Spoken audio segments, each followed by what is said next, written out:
আপনারা শিলচর একজন বাবা একটা ছেলে দেখতে বড় দুঃখ লাগে রে, এত সুন্দর বাচ্চা, তার নাম হইল আফজল। এমন একটা বেমার আল্লাহ দান করছে, আমেরিকা ছাড়া কামাই না। একটা ইঞ্জেকশনের দাম হইল মাত্র 17 কোটি টাকা।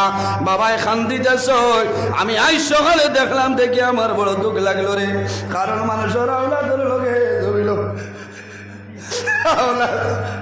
আওলাদ যদি জমিল ব্যবহার করে, মায়ে জমিল কান্দ, বাবায় জমিল কান্দ। আল্লাহর বান্দায় কাতর হিসাবে মানুষের কাছে সাহায্য চাইছে। আমি এত বড় মাহফিল হইয়ার আপনারা যারা ভাই ভাই আর যদি ভালো না 1 টাকা 2 টাকা দিয়ে সাহায্য করিও রে, এই বাচ্চা করে মুখে দিয়ে চাইলে চকুর পানি ধরানো সম্ভব হয় না। কারণ বাবায় জমিল কান্দে, একমাত্র ছেলেটা মায়ে জমিল কান্দিতরা। এর কারণে আমি আপনার